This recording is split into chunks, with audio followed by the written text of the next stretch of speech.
Warning, this review might contain spoilers of at least 5 episodes from Season 7, so by now, knowing it's been nearly a month since Season 7 ended, if you haven't seen those episodes yet, go and watch them, and don't get mad at me if you make the stupid decision to follow on regardless, because if you do, it's your own damn fault. I missed reviewing 9 episodes of this season due to a cornucopia of reasons. Depression, going on a media training course, and through a problem of my own making and scheduling, Equestria Girls Month. So are these episodes that I let rest and stay silent for all this time actually worth my attention? Well, we're going to analyse 5 of them and see where they land, because if I end up missing something amazing, I am not going to be happy that it took me this damn long to get to it. Ladies and gentlemen, welcome to a special edition of Pones N Stuff.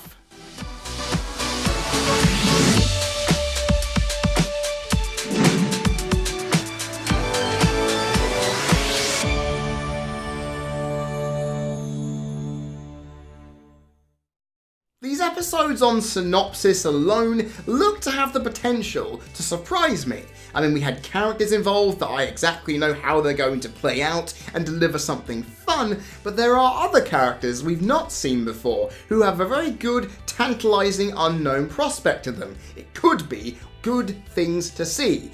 Or it could be utterly catastrophic because this season has been so inconsistent, I have no idea what to expect going into these 5. We have Hard to Say Anything, To Change a Changeling, The Perfect Pair, Discordant Harmony, and a health of information to look at here. Now, these episodes are either heralded as amazing or disappointing by those online, so let's see if their critical eye can match up to mine. And it'll be very interesting to see how this set turns out. We kick things off with Hard to Say Anything, or maybe it should have been titled Easy to Say Nothing instead, because that's what I'd rather do than discuss an episode that makes me want to beat it within an inch of its life. This was an absolute train wreck, even though it went about itself not seeming like it. Well, it's all about its lackluster delivery of its principles that ensured it kept falling down to near oblivion. Did I want to see another episode featuring Big Mac and the CMCs getting mixed up in the former's love life? No. Did I want to see the CMCs acting like this episode was written for them before they got their cutie marks 2 seasons ago rather than after? No. Did I want to see the CMCs completely ignore the message of Hearts and Hooves Day by interfering in Big Mac's love life to advance the plot unnecessarily? No. Did I want to hear a musical number that blends country and dance pop in the cringiest way possible? No.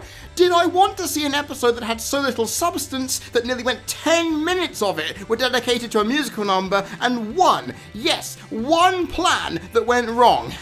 No, I didn't want to see that. This episode was so poorly made that any form of entertainment was fleeting and unrewarding. The music outside of the song was non-existent, the writing of the characters was so shallow and in some cases unforgivable that it hurt. The message was so contradicted into submission as it never felt like it belonged in the story in the first place. And the animation outside of the musical number was limited but solid in the only good point that I could find within this rotting carcass of an episode. And while this episode may not seem to you like the dumpster fire that I'm making it out to be, for me personally, it definitely was the case, as it was not entertaining, insightful, or well put together. It's a filler episode that only succeeded in giving Big Mac the minutest piece of character development, and it had the story wrapping around it that was so shoehorned and unnaturally forced that it felt like it was never meant to be there in the first place. And when you tack on a conflict that was so obnoxiously predictable, which also was lifeless stylistically alongside in collaboration, you can see why I've given it a verbal mauling here, and if I had my way, this would rank as one of the absolute worst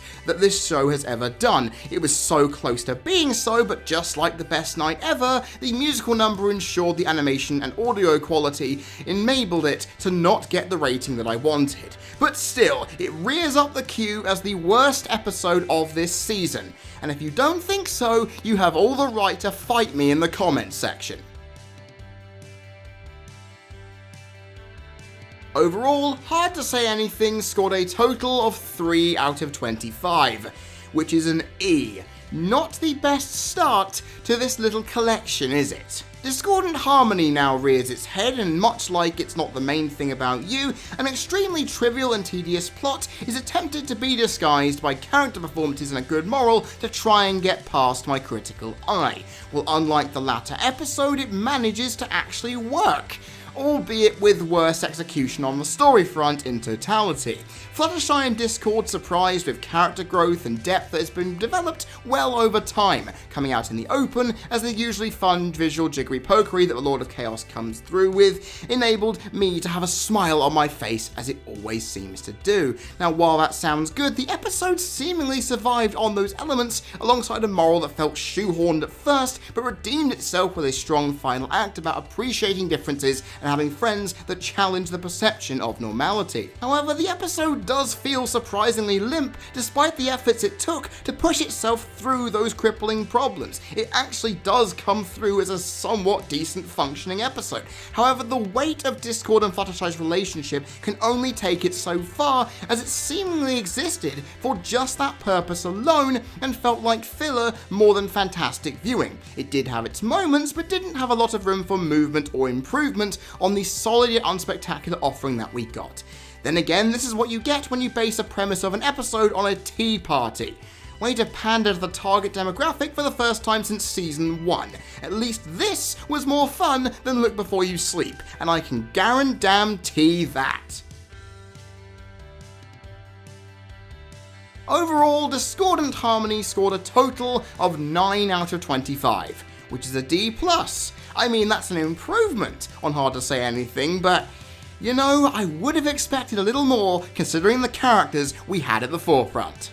Next up, we have The Perfect Pair, and well, what the hell do I have to say about this that hasn't been said already? The acclaim is deserved for this emotional and intense episode that was well worth the 7-year wait to see. This loose adaptation of Romeo and Juliet carried its heavy weight and delivered a layered and interesting story of family divisions and reconciliation, with the sledgehammer of In Your Head Like a Catchy Song just amplifying it all to stunning proportions as the guest stars of William Shatner and Felicia Day stole the show. From almost every angle, this episode was perfect, with only a lack of unique transitions and effects taking it away from the very top of the tree. However, in the animation's defense, its understatement made it all the more impactful, meaning that it worked, just not as wholeheartedly as the rest of the episode did alongside it.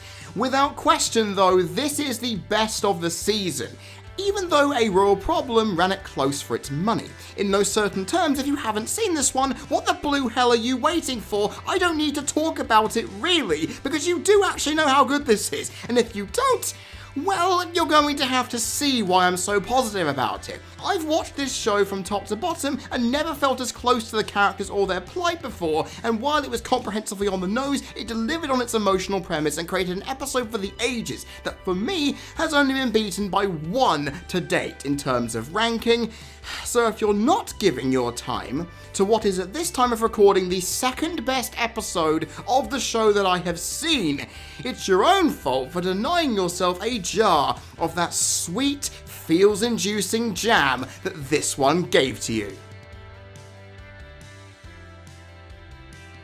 Overall, The Perfect Pair scored a total of 24 out of 25, which is an A. And you know what? That's the 4th A ranking I've given this season, which is actually a record. So season 7, you may be inconsistent to all hell, but at least you have that to hold high above the rest. However, that beautiful first-class flight suffered an emergency landing right as Changeling came into port to set off. And well, you know what? I've brewed and smelt this socio-political coffee before, as Starlight and Trixie, much like not asking for trouble, went to another place to sort out some issues, namely the Changeling Hive. And yet, it turned out to be more a bundled diplomatic mess akin to the US-led invasion of Iraq than a consensus-driven European Union ratification, as conflicts and divisions were forced into the viewer and not resolved with reason as soon as they appeared, leaving the characters to make bad decisions on purpose to pad an episode out that should have done a lot more for itself, as the moral worked in the story with a linear capacity, not generating a rousing response but ending on a whimper after a tedious and tepid showcase. Now, some may say it had Trixie and Starlight in the helm, which would make this great.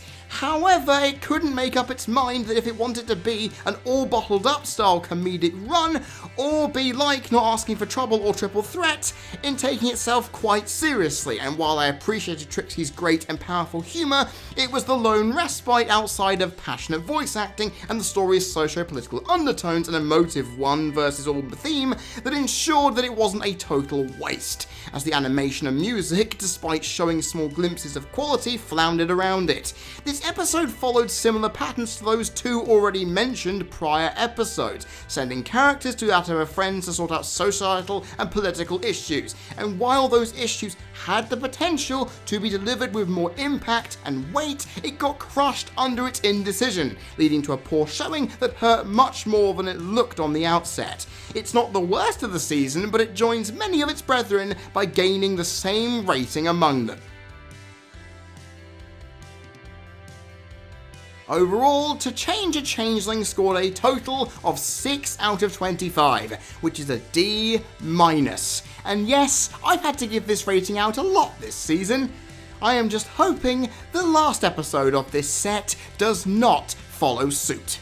And speaking of which, we finally arrive at a health of information, which was for me a massive missed opportunity. Because why have a character be struck by a quote-unquote terminal illness, only to not seize the potential that such a deep and mature episode plot would give to you? And seriously, it was so bluntly lying ahead of it, you'd think, just go with it, run with it, teach young children how to deal with this crap, kill off a character for all I care, just make it feel like you give a damn.